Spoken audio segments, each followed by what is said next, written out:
Hello students, welcome to EcoSastra. We start 11th class also. Microeconomics का first chapter है introduction. तो आज हम स्टार्ट करेंगे इस क्लास में 11th क्लास की माइक्रो इकोनॉमिक्स का first chapter introduction. Firstly we know about what we study in this chapter. It means overview check कर लेते हैं. फर्स्टली हम देखेंगे बेटा कि study of economics is divided into two branches. ठीक है, इकोनॉमिक्स को अगर पढ़ना है तो दो ब्रांचेस में हमने से डिवाइड किया है. इसके बारे में देखेंगे कौन कौन सी branches. Importance of micro economics and macro economics. क्या इंपॉर्टेंस है माइक्रो एंड मैक्रो की. ओके, पॉजिटिव और नॉर्मेटिव साइंस क्या होता है, पॉजिटिव और क्या होता है नॉर्मेटिव. इकोनॉमिक प्रॉब्लम्स क्या होती हैं, सेंट्रल प्रॉब्लम ऑफ इकोनॉमी क्या है. और सिक्स में देखेंगे प्रोडक्शन पॉसिबिलिटी फ्रंट और कर्व होता है क्या. एंड जस्ट डिफाइन करेंगे अपॉर्चुनिटी कॉस्ट को, मार्जिनल अपॉर्चुनिटी कॉस्ट को and marginal rate of transformation. ये कुछ 9 पॉइंट है हमारे ऊपर जिन्हें हमें डिस्कस करना है अपने इंट्रोडक्शन के चैप्टर में. तो आपका ये फर्स्ट टाइम है जब आप इकोनॉमिक्स में स्टार्ट कर रहे हैं, just individual subject in economics. अभी आपने मेरी अफकोर्स 10th में पढ़ा है आपने. 10th तक आपने देखा है कि सोशल साइंस में आपका इकोनॉमिक्स एक बुक होती थी, साथ में सब सब्जेक्ट होता था सोशल साइंस का, जहाँ पर एक रफली जस्ट इंट्रो पढ़ते थे आप इकोनॉमिक्स का. पतली सी बुक होती थी, अगर आपको याद है तो. अब आप देखेंगे कि आपके पास एक काफ़ी बड़ा सब्जेक्ट है, सिलेबस है, जिसे आपको इंट्रोड्यूस कराया जाएगा इस चैप्टर से. एंड होपफुली आपको इकोनॉमिक्स काफ़ी अच्छे से समझ में आएगी. ओके बेटा, तो हमारा फर्स्ट टॉपिक है इंट्रोडक्शन का, कि study of economics in divided into two branches. है ना. आप देखेंगे कि आपकी जो इकोनॉमिक्स, जो आप अभी geography, history, civics and economics also पढ़ते थे, अब इकोनॉमिक्स एक्चुअली इसको कितने ब्रांचेस में डिवाइड किया गया है. और आपको उस ब्रांचेस के अंदर काफ़ी वास्ट सिलेबस देखने को मिलेगा बेटा. ठीक है, तो हमारे पास दो ब्रांचेस होंगे, एक तो होगा माइक्रो इकोनॉमिक्स और एक होगा मैक्रो इकोनॉमिक्स. माइक्रो आप 11th में कंप्लीट करेंगे इन सीरियसली, और मैक्रो करेंगे आप 12th में कंप्लीट. ठीक है ना. तो यहाँ पर माइक्रो में क्या होगा बेटा आपको, कि माइक्रो में देख लीजिए कि माइक्रो क्या कहलाता है, कि आपको माइक्रो की पूरी बुक है और उसके अंदर काफ़ी बड़ा सिलेबस है. ऐसे ही मैक्रो क्या कहलाता है, और उसमें भी एक नाम ब्रांच का, उसके अंदर काफ़ी बड़ा सिलेबस है. तो मैक्रो का जस्ट इंट्रोडक्शन करना है, बट माइक्रो का इंट्रो के बाद आपको इन फर्दर जितने भी चैप्टर हैं सारे कंप्लीट करने अपने 11th क्लास में. तो माइक्रो क्या होता है बेटा, studies the behaviour of individual economy units. है ना. आपको इंडिविजुअली इकोनॉमी के बारे में पढ़ना है. माइक्रो नाम ही बोलता है छोटा, है ना. माइक्रो में देखिए, माइक्रो में क्या है बेटा, MICRO, आई फॉर इंडिविजुअल है, याद रखिएगा. आई फॉर इंडिविजुअल है. तो जो भी आप इंडिविजुअल इकोनॉमी बिहेवियर स्टडी करते हैं, इंडिविजुअली किसी का भी, चाहे वो कंज्यूमर हो, चाहे इक्विलिब्रियम हो, कंज्यूमर का इक्विलिब्रियम हो, सॉरी बेटा, प्रोड्यूसर का इक्विलिब्रियम हो, मतलब कंज्यूमर कहाँ पर इक्वल सेटिस्फेक्शन और पैसे लगा रहा है, इसके बारे में स्टडी करेंगे.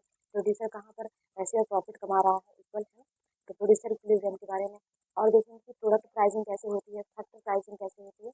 ये सारी चीज़ें हम काफ़ी स्मॉल यूनिट से स्टार्ट करेंगे, क्योंकि हमको समझना है इकोनॉमी स्मॉल के बाद कैसे इंटरनेशनल तक जाती है.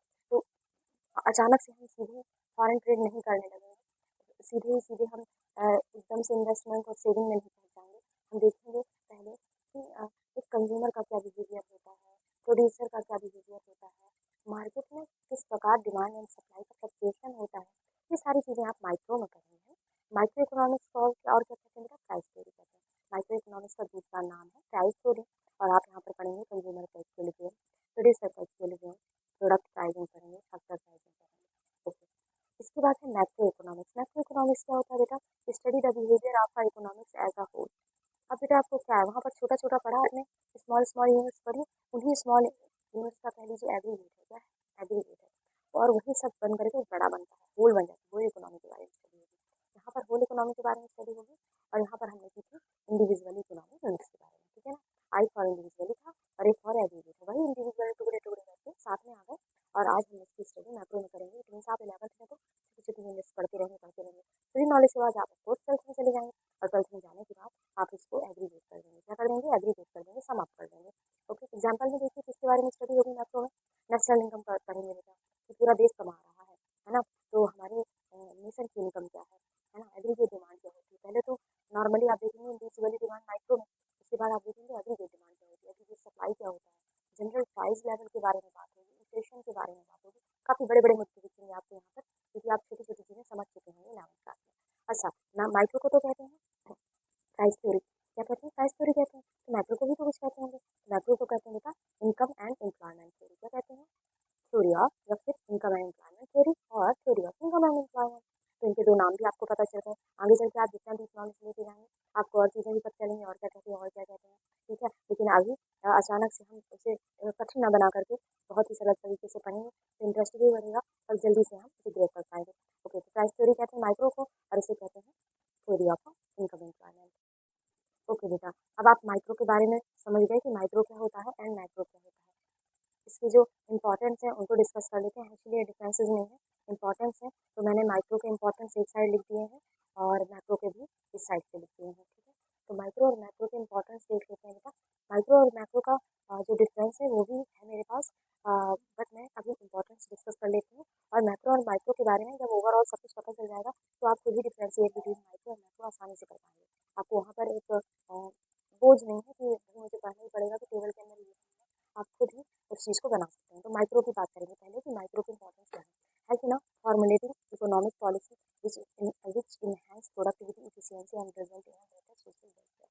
ठीक है ना बेटा, ये माइक्रो क्या है करता है, ये जो हमारी इकोनॉमी को फॉर्मुलेट करने में जो भी पॉलिसीज हैं उनको इन्हेंस करने में, तो आप इंडिविजुअल इसको लर्न कर रहे हैं, इंडिविजुअल पढ़ रहे हैं, इंडिविजुअल छोटे छोटे पढ़ रहे हो तो आप ज़्यादा पॉलिसीज को इन्हेंस कहाँ करना है कहाँ नहीं करना है उस चीज़ में आपको जल्दी से समझ में आता है। एग्रीगेट में क्या होता है, सबका समअप होता है, बहुत सारे लोग छूट जाते हैं, बट यहाँ पर पॉलिसीज आप इंडिविजुअल लर्न कर रहे हो, दैट्स वाई पॉलिसीज के हिसाब से आप उनको क्या कर सकते हैं, इन्हेंस कर सकते हैं। इसका रिजल्ट क्या निकलता है बेटा, अगर आप छोटे छोटे पार्ट में पढ़ेंगे तो क्या होता है कि सबको फायदा मिलता है, सभी का जो बिहेवियर है उसकी स्टडी हो जाती है, और उस अगर आप सबकी बिहेवियर की स्टडी करते हैं तो उसका रिजल्ट निकलता है सोशल वेलफेयर, है ना। अगर आप सबकी स्टडी कर रहे हैं, सबका अच्छा, सबके जो नीड्स हैं, जो सबकी पसंद है नापसंद है, प्रोड्यूसर की प्रॉफिट कैसे हो रहा है, प्रोड्यूसर कैसे मार्केट में बिहेव कर रहा है, कंज्यूमर कैसे बिहेव कर रहा है, जब दोनों की आपस में चीज़ें आप स्टडी कर रहे हैं छोटे छोटे टर्म्स को, तो इससे क्या होता है, सोशल वेलफेयर गेन होता है। क्या होता है, सोशल वेलफेयर। सेकंड इंपॉर्टेंट ये है कि सोशल वेलफेयर तो माइक्रो में गेन होता है बिकॉज ऑफ पॉलिसी में एनहेंस हो जाता है ना, प्रोडक्टिविटी एफिशिएंसी बढ़ जाती है। अगर अगर आप ये सोशल वेलफेयर कर रहे हैं एक इंपॉर्टेंस के साथ, तो दूसरे इंपॉर्टेंस में आगे बढ़िए। It explain the working of a capitalist economy where individual producer and consumer are free to make their own decision. ठीक है बेटा, ये इसमें क्या होता है, ये एक्सप्लेन करता है कैपिटलिस्ट इकोनॉमी को। यहाँ पर होता है कि एक प्रोड्यूसर है और एक कंज्यूमर है, मार्केट में ही मान के चलते हैं, इंडिविजुअल यूनिट्स लेके चलते हैं जो फ्री होते हैं अपने ऑन डिसीजन लेने में। जैसे डिसीजन लेने में अगर कंज्यूमर है उसको अपनी डिमांड, उसकी अपनी डिमांड है और वो उसकी मर्जी की डिमांड है, इसमें कोई ऐसा नहीं है कि कोई दबाव कर रहा है ना, कि भाई नहीं तुम इस चीज़ की डिमांड करो ही करो, ये उसकी नीड्स है अगर तो वो डिमांड कर रहा है ना, अगर उसकी विश है और वो एबल है खरीदने में तो ही होती डिमांड, वो डिमांड कर रहा है। और consumer according to sorry producer according to consumer वो उसी तरह से अपना सप्लाई बिहेवियर करता है। ठीक है, तो ये हो गया। इसके बाद थर्ड है, इट हेल्प्स, माइक्रो की बात हो रही, it helps the government in formulating correct price policy. आज जब इंडिविजुअल के बारे में स्टडी कर रहे हैं, हर गुड्स के बारे में स्टडी कर रहे हैं, कंज्यूमर के बारे में स्टडी कर रहे हैं, प्राइस थ्योरी डिस्कस कर रहे हैं, तो आप यहाँ पर क्या करते हैं बेटा, करेक्ट प्राइस पॉलिसी भी अप्लाई करते हैं। Okay, fourth is it help in efficiency, it help in efficient employment of resources by the entrepreneur. क्या होता है बेटा, अगर आप इंडिविजुअली क्या कर रहे हैं, स्टडी कर रहे हैं, तो एम्प्लॉयमेंट रिसोर्स जो एंटरप्रेन्योर है ना, वो क्या कर रहे हैं, बिजनेस खोल रहे हैं, देख रहे हैं कि उनको एक समाज में, एक सोसाइटी में क्या प्रोडक्शन करना है, और वो साथ ही साथ एम्प्लॉयमेंट को भी जनरेट करना है ना, और रिसोर्सेज का भी स्टडी काफ़ी बारीकी से करते हैं। Describe how in up to enterprise economy individual unit attain equilibrium position. यहाँ पर बेटा आप देखेंगे माइक्रो में कंज्यूमर का इक्विलिब्रियम होगा, प्रोड्यूसर का इक्विलिब्रियम होगा। इक्विलिब्रियम का मतलब ये होता है कि लाइक कंज्यूमर है तो कंज्यूमर ने किसी चीज़ को खरीदने में पैसे खर्च किए हैं और उसको यूटिलिटी भी मिल रही है, ठीक है ना, तो जहाँ पर उसका यूटिलिटी इक्वल टू जहाँ पर मनी इन्वेस्टमेंट है, वो मनी कहना चाहिए एक्सपेंडिचर है, सॉरी इन्वेस्टमेंट है, ठीक है ना, वो है इक्वल है, तो वहाँ से क्या होता है, उसको इक्विलिब्रियम मिल रहा है ना, जितना पैसा लगा रहा है उतना यूटिलाइज भी हो रहा है उसका जो गुड्स है। ठीक है, यहाँ पर डिसीजन सॉरी डिस्क्राइब करता है कि फ्री इंटरप्राइजेज इकोनॉमी में होती है, कैसी इंटरप्राइजेज होती है, फ्री होती है, किसी फाउंडेशन में नहीं होती है, इंडिविजुअली यूनिट को अटेंड करने के कारण इक्विलिब्रियम पोजीशन की स्टडी होती है। किसकी होती है, जैसे आपने देखा ना माइक्रो की डेफिनेशन में ही देखा था कि study of consumer equilibrium and study of producer equilibrium. ठीक है, तो वही पोजीशन के बारे में यहाँ पर क्या होता है, स्टडी की जाती है। ये 5 पॉइंट हैं आपके, 5 पॉइंट हैं माइक्रो के, जहाँ पर आप उनके इंपॉर्टेंस को लिस्ट आउट करते हैं। आफ्टर देन आप देखिए माइक्रो के बारे में कि माइक्रो के क्या क्या क्या इंपॉर्टेंस है। तो माइक्रो के इंपॉर्टेंस की बात कर लें, it gives an overall view of a growing complexity लिखा हुआ है, तो यहाँ पर कॉम्प्लेक्सिटी है, ये एक्स बना हुआ है, ठीक है, complexities of an economic system provide powerful tools of explain the working of the complex economic system. देखो बेटा, ओवरऑल स्टडी होती है, एग्रीगेट स्टडी होती है मैक्रो में, तो वो देखता है कि हमारा जो इकोनॉमिक सिस्टम है वो ग्रोइंग होने में क्या कठिनाइयाँ आ रही है ना, तो उस कठिनाइयों को उन कठिनाइयों से निपटने के लिए मैक्रो में हमारे पास बहुत सारे टूल्स होते हैं, इतनी की बहुत सारी पॉलिसीज कह लीजिए, बहुत सारे प्लान्स कह लीजिए, है ना, ऐसे प्लान्स होते हैं, ऐसी पॉलिसीज होती हैं जो हमारे इकोनॉमिक सिस्टम को काम करने में ईजी बनाती हैं, पावरफुल बनाती हैं, और जो भी कॉम्प्लेक्सिटी कठिनाइयाँ आती हैं सिस्टम से उसको रिमूव करते हैं। ठीक है ना, जब आप मैक्रो पढ़ेंगे तो आपको पता चलेगा ऐसे कौन से टूल्स हैं जो जो हमारे इकोनॉमिक सिस्टम को पावर अप करते हैं। ठीक है, इसके बाद सेकेंड इंपॉर्टेंस ये भी है बेटा, it provide the basic and logical framework of formulating appreciating macro economic policy. है ना, क्या होता है बेटा, यहाँ पर लॉजिकली फ्रेमवर्क मतलब एक तरह का फ्रेमवर्क क्या किया जाता है, बनाया जाता है, जिसमें एप्रोप्रिएट मैक्रो इकोनॉमिक्स की पॉलिसी रखी जाती है, जैसे कि इन्फ्लेशन, पॉवर्टी, अनएम्प्लॉयमेंट, इन सबको हटाने के लिए पॉलिसीज बनाई जाती हैं to direct regulate economy toward a desirable goals. Desirable goals अगर चाहिए किसी एंटरप्रेन्योर को या किसी भी कंट्री को, तो उसको इन्फ्लेशन, पॉवर्टी, अनएम्प्लॉयमेंट जो बैरियर्स हैं इनको हटाना पड़ेगा। तो इनको हटाने के लिए वो क्या करता है, फार्मुलेट करता है कौन, मैक्रो इकोनॉमिक्स, और इसके लिए ऐसे फ्रेमवर्क करता है कि इन्फ्लेशन भी ना आए, है ना, पॉवर्टी भी रिमूव हो जाए, एम्प्लॉयमेंट रिमूव हो जाए, ताकि जो कंट्री है वो अपना इकोनॉमिक गोल अचीव कर सके।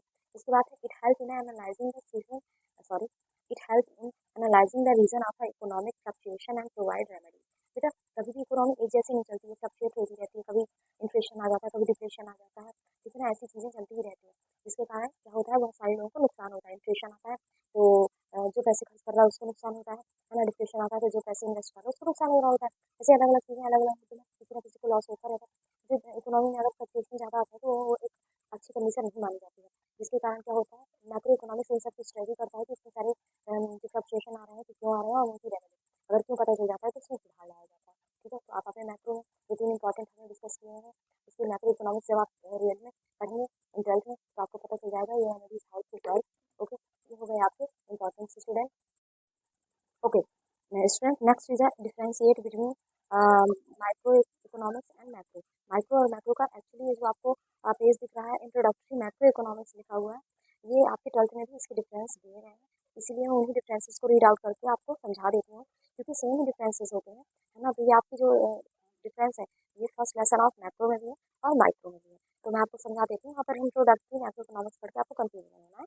यहाँ पर ये 12th का डिफरेंस है, जिसको मैं 11th में भी वही समझा रही हूँ। ठीक है ना, तो माइक्रो और मैक्रो में डिफरेंस देखेंगे, पहले तो मीनिंग देखेंगे। स्टडी ऑफ इंडिविजुअल, आपको पता है ना, micro I for individual, so that study of individual economics units of an economy. ठीक है ना, इंडिविजुअली हम इकोनॉमिक्स की यूनिट की स्टडी करते हैं, और यहाँ पर एक और aggregate, that's why study of whole. Okay, whole economic की स्टडी करते हैं, दोनों का मीनिंग हो गया, क्लियर हो गया होगा। अब इसके बाद देखिए एग्रीगेशन। एग्रीगेशन की बात करें कि एग्रीगेट, यहाँ पर तो एग्रीगेट होता ही है, यहाँ पर लिमिट्स होती है, लिमिट डिग्री ऑफ एग्रीगेशन होता है, because we study individually, that's why. But यहाँ पर एग्रीगेट का भंडार है, क्योंकि एक और एग्रीगेट और यहाँ पर होल इकोनॉमिक स्टडी हो रही है, that's why vast degree of aggregation.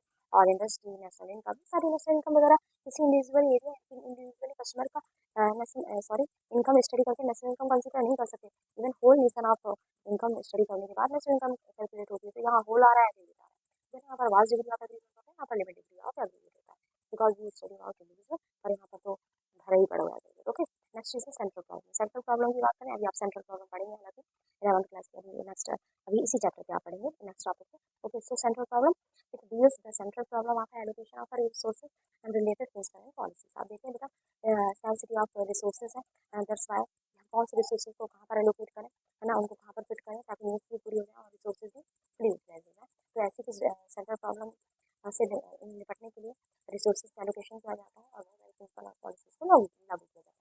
अगर सेंट्रल प्रॉब्लम की बात माइक्रो में करें तो यही है कि how to produce, what to produce, और हूँ टू प्रोड्यूस। ठीक है ना, अभी हम डिस्कस करेंगे, आपको बहुत अच्छे से समझ में आ जाएगा। बट अगर हम मैक्रो में देखें तो सेंट्रल प्रॉब्लम क्या हो जाती है, सेंट्रल प्रॉब्लम डिटरमाइन करती है level of income and employment. ठीक है ना, प्रोडक्शन तो हो जाएगा माइक्रो में, बट यहाँ पर क्या होगा कि अब इस प्रोडक्शन के बाद से इनकम कैसे इम्पॉर्ट हो रही है, एम्प्लॉयमेंट लेवल कैसे जा रहा है इस प्रोडक्शन में, ठीक है ना, रिलेटेड और प्रिंसिपल पॉलिसी पढ़ते हैं। इसके बाद देखिए इंस्ट्रूमेंट ऑफ स्टडी टूल्स।